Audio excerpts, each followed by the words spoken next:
General ఎన్నికల లెక్క కాదు. శాసనసభ ఎన్నికలు, ఎంపీ ఎన్నికలు, సర్పంచ్ ఎన్నికలు, ఎంపీటీసీ ఎన్నికలు లేక అందరం ర్యాలీలు లేకపోతే కార్నర్ మీటింగ్స్, బహిరంగ సభలు, రోడ్ షోలు పెట్టేటువంటి సభలు కావు. ఇది లిమిటెడ్ ఓటర్స్ తోనే నిర్వహించేటువంటి ఎన్నిక. మేధావులు, అదేవిధంగా డాక్టర్స్, లాయర్స్, నిరుద్యోగ పట్టభద్ర యువత, ఇటువంటి వాళ్ళని ప్రత్యేకమైనటువంటి ఎన్నిక ఇది. కాబట్టి తక్కువ సమయం, ఎక్కువ నియోజకవర్గాలు తిరగాల్సినటువంటి అవసరం ఉంది. మన 3 జిల్లాల్లో కలిపితే 34 నియోజకవర్గాలు ఉన్నాయి. 34 నియోజకవర్గాల్లో మరి సుడిగాలు లేక తిరగాల్సినటువంటి అవసరం ఉంది. సాధ్యమైనంత వరకు మరి పొద్దున్నే లేచిన దగ్గర నుండి, పొద్దున్నే అంటే ఎర్లీ మార్నింగ్ వాకర్స్ దగ్గర నుండి మొదలు పెడితే ఈవినింగ్ వరకు కూడా క్షణం తీరిక లేకుండా సాధ్యమైనంత వరకు ఓటర్స్ ని కలిసేటువంటి ప్రయత్నం చేస్తా ఉన్నారు మన రాకేష్ రెడ్డి గారు.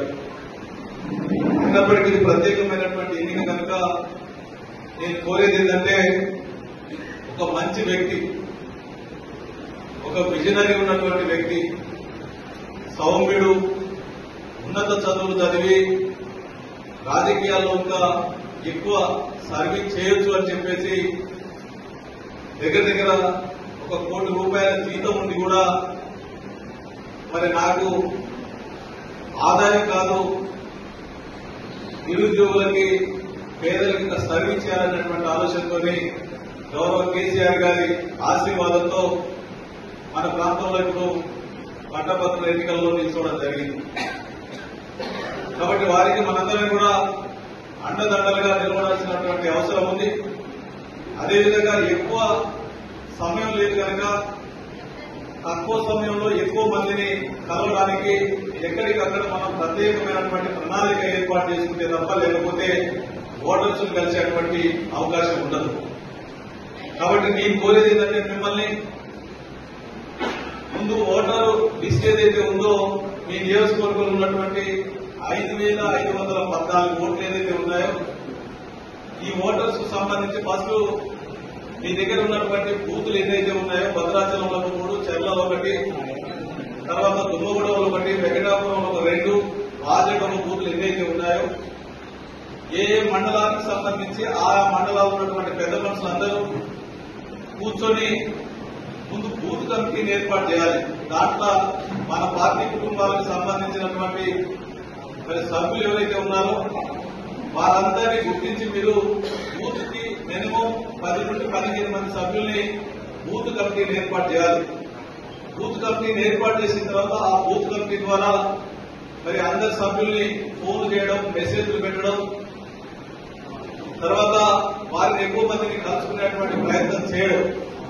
దాని తర్వాత మన మెయిన్ టీం ఎవరైతే ఉన్నారో సమన్వయ కమిటీ ప్రతి మండలంలో మండల అధ్యక్షుని సారథ్యంలో మరి మీరందరూ మన సర్పంచుల్ని, ఎంపీటీసీని, గ్రామ కమిటీ అధ్యక్షుల్ని, బూత్ కన్వీనర్లందరినీ పిలుచుకొని ఏ గ్రామానికి ఆ గ్రామం ఎన్ని ఓట్లు ఉన్నాయనేది చూసుకొని వాళ్ళందరూ కూడా గుర్తించుకొని మరి ఆ గ్రామంలో ఉన్నటువంటి ఓటర్స్ కలిసేటువంటి ప్రయత్నం, అక్కడ ఉన్నటువంటి మన సర్పంచులు, గ్రామ కమిటీ అధ్యక్షుల సారథ్యంలో ప్రతి డోర్ను తట్టి మనం మన ఓటర్ లిస్టులో మరి ఎవరైతే పేర్లు ఉన్నాయో పేర్ల ప్రకారం మనం వారికి మరి దండం పెట్టి మరి మా అభ్యర్థిని ఆశీర్వదించమని మరి కోరాలని చెప్పేసి సందర్భంగా నేను కోరుతా ఉన్నాను.